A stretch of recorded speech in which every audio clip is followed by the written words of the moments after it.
menurut ukuran hati, Quran menjelaskan walaqad hammat bihi wa hamma biha.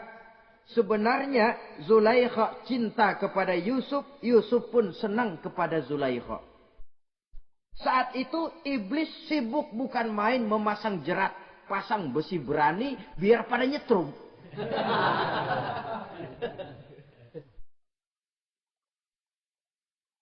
Zulaikha senang Yusuf. Yusuf sebenarnya pun secara manusiawi menyenangi Zulaikha. Walaula an ra'a burhana rabbih.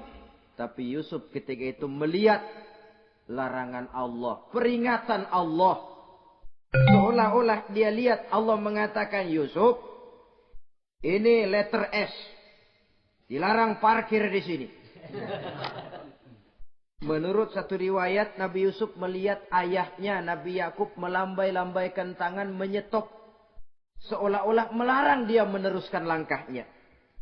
Riwayat lain menjelaskan, seolah-olah Nabi Yusuf dibisiki oleh malaikat Jibril. Yusuf, kalau kamu kalah sekarang, kamu sama saja gajah kemasukan semut di kupingnya terus mati. Tapi kalau kamu menang, kamu adalah gajah yang tidak terkalahkan. Ada semut mati oleh, ada gajah mati oleh semut. Alangkah memalukan.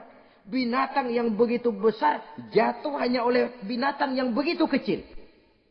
Artinya apa? Kau akan jadi orang besar, Yusuf. Apakah harus gagal dan jatuh cuma karena bujuk rayu seorang perempuan macam ini? Satu riwayat menjelaskan semacam itu.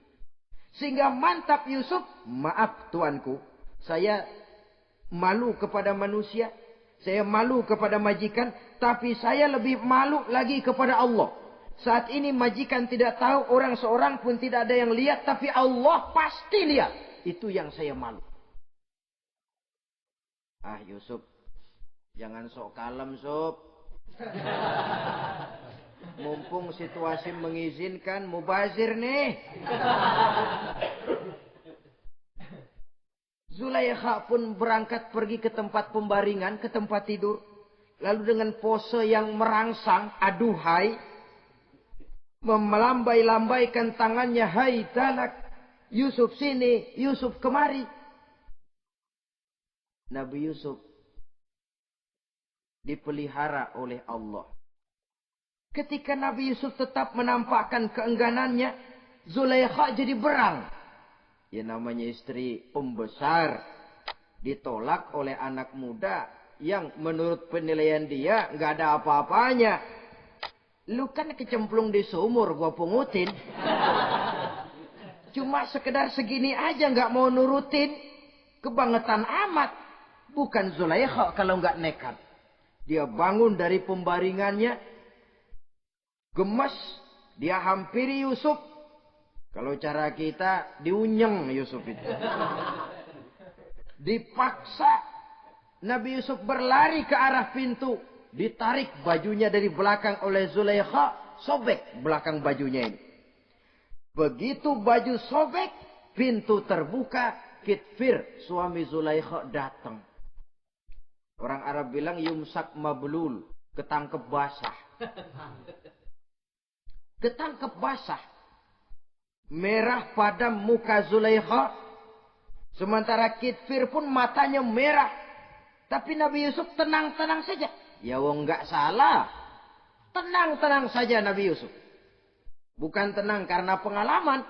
Tenang karena memang tidak berbuat yang negatif. Kadang-kadang ada juga yang tenang tapi pengalaman. Oh buaya itu. Sudah ketahuan kepentok, ketangkep hansip, anteng aja. Itu bukan nggak salah, badak. Nabi Yusuf tenang karena memang tidak berbuat salah apapun. Nabi Yusuf tenang karena yakin dirinya benar. Sehingga mantap menghadapi kedatangan Kitfir yang sangat tiba-tiba itu. Adapun Zulaikha ketika melihat suaminya berdiri di muka pintu, cepat-cepat dia berubah siasat. Inilah salah satu kelihayan makhluk bernama perempuan. Dia pandai bersalin rupa, dia pandai bermain minyak di atas air. Melihat suaminya datang, roman mukanya pun menjadi sedih. Air mata berurai membasahi pipi.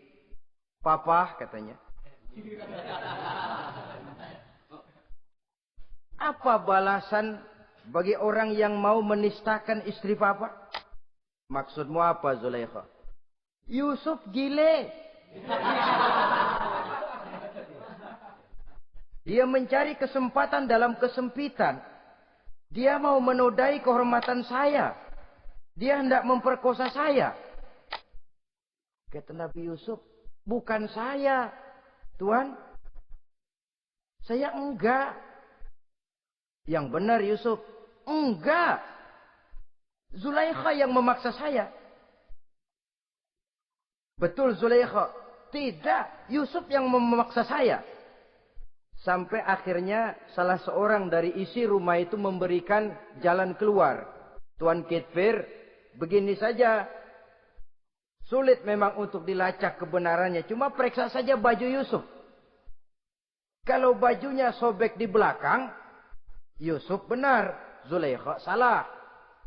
Kalau baju Yusuf sobeknya di depan, Zulaikha yang benar, Yusuf yang salah.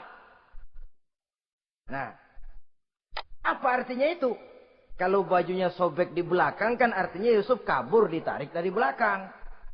Tapi kalau bajunya sobek di depan, itu artinya Zulaikha nyakar-nyakarin baju Yusuf dari depan. Lihat saja. Pokoknya kalau bajunya sobek di belakang, Yusuf benar, Zulaikha salah. Kalau baju Yusuf sobek di depan, Yusuf salah, Zulaikha benar.